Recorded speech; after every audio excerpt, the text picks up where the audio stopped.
पंचायत स्तर पर भी कोऑपरेटिव के माध्यम से किसान अपनी फसल को बेच सकता है। और इस बीच में राजस्थान के अंदर भी हमने निर्देशित किया कि यहाँ केंद्रीय कृषि एवं किसान कल्याण राज्य मंत्री कैलाश चौधरी ने रविवार को अपने आवाज से वीडियो कॉन्फ्रेंसिंग के माध्यम से प्रेस वार्ता को संबोधित किया। इस दौरान केंद्रीय मंत्री चौधरी ने केंद्र सरकार द्वारा कृषि क्षेत्र में प्रारंभ की गई विभिन्न योजनाओं एवं लॉकडाउन के दौरान किसानों की सुविधा के लिए उठाए गए विभिन्न कदमों के बारे में जानकारी प्रदान की। कैलाश चौधरी ने प्रेस वार्ता में राजस्थान की कांग्रेस सरकार पर गंभीर आरोप लगाते हुए कहा कि गहलोत सरकार कोरोना को परास्त करने के लिए पूरी तरह विफल रही और उसने इस दौरान किसानों के साथ भी सौतेला व्यवहार किया है। फसल खरीद में ढिलाई करके किसानों के साथ किया सौतेला व्यवहार। राज्य में पर्याप्त खरीद केंद्र नहीं होने के कारण इस बार गेहूं, सरसों और चना की खरीद शुरू नहीं हो पाई। राजस्थान की 11,341 पंचायतों पर 719 खरीद केंद्रों की शुरुआत ही नहीं हुई। इससे केवल 16 पंचायतों पर केवल एक खरीद केंद्र के हिसाब से बहुत ही कम है। देश के दूसरे राज्यों में जहां खरीफ फसल खरीद का कार्य पूर्ण हो चुका है, वहीं राजस्थान में इसकी ठीक से शुरुआत भी नहीं हुई। इससे राजस्थान सरकार की लापरवाही साफ जाहिर हो रही है कि उसने किस तरह से प्रदेश के किसानों के साथ सौतेला व्यवहार किया है। कृषि राज्य मंत्री कैलाश चौधरी ने कहा कि केंद्र सरकार द्वारा खरीफ 2019 के लिए अप्रैल 2020 तक राजस्थान राज्य में कुल 947.86 करोड़ राशि का भुगतान किया गया है। वहीं राजस्थान की कांग्रेस सरकार ने खरीफ 2019 तक कुल 787.43 करोड़ रुपए की सब्सिडी का भुगतान पेंडिंग रखा हुआ है।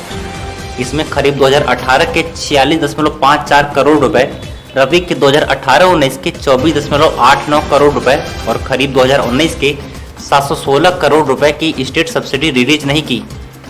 इसी तरह केंद्रीय मंत्री कैलाश चौधरी ने कहा कि प्रधानमंत्री किसान सम्मान निधि योजना के अंतर्गत पूरे भारत में 7.92 करोड़ किसानों के खाते में सहायता राशि पहुंचाई गई है। 2,000 रुपए की पहली किस्त कुल 15,841 करोड़ रुपए हस्तांतरित किए गए हैं। उसमें से राजस्थान के लिए 744 करोड़ 8,30,000 रुपए का भुगतान 37,20,415 किसानों को हुआ है। इसी तरह रबी फसल कटाई के दौरान राजस्थान के किसानों को लॉकडाउन के दौरान बड़ी राहत देने के लिए किसानों की रबी फसल की प्रति किसान खरीद 25 क्विंटल प्रतिदिन से बढ़ाकर 40 क्विंटल प्रतिदिन कर दी गई है। इसके साथ ही किसानों को उत्पाद की खरीद की रिपोर्ट मिलने के 3 दिवसीय कार्य दिवस में भुगतान कर दिया गया। चौधरी ने कहा कि किसान उत्पादों को खराब होने से बचाने के लिए किसान रेल शुरू कर दी है। किसान रेल में 59 रूट पर 109 ट्रेनें शुरू की गई। केंद्रीय मंत्री कैलाश चौधरी ने कहा कि प्रधानमंत्री गरीब कल्याण योजना के तहत अब तक 15.65 करोड़ महिलाओं के जनधन खाते में 7,825 करोड़ रुपए जमा करवाए गए हैं, जिसमें 67,22,700 राजस्थानी महिलाएं हैं। इनको 336 करोड़ 10,50,000 रुपए की राशि डाल दी गई है। किसान ट्रांसपोर्ट टोल फ्री नंबर किसानों के लिए राहत भरा कदम। कृषि उत्पादों के परिवहन में आ रही समस्याओं के समाधान के लिए कृषि मंत्रालय ने कृषि ट्रांसपोर्ट टोल फ्री नंबर 1800-180-4200 एवं 14488 शुरू किया है। इस पर किसान कॉल करके सब्जी, फल, बीज एवं कीटनाशक उर्वरकों आदि के अंतर्राज्यीय परिवहन में आने वाली समस्याओं को बताकर समन्वय स्थापना कर सकते हैं। कोरोना की इस महामारी के बीच किसानों के लिए भारत सरकार ने कई ऐतिहासिक फैसले किए, जिसमें किसानों के लिए किसान सम्मान निधि के तौर पर प्रत्येक किसान के खाते में 2,000 रुपए पहुंचाने का काम किया। साथ ही किसान रेल प्रारंभ की, किसान रथ ऐप प्रारंभ किया और किसान के लिए एक हेल्पलाइन नंबर भी तय किया। और साथ ही ई-नाम मंडी के अंदर हमने जो 585 मंडियां थी उसको बढ़ाकर 1,000 तक करने का काम किया।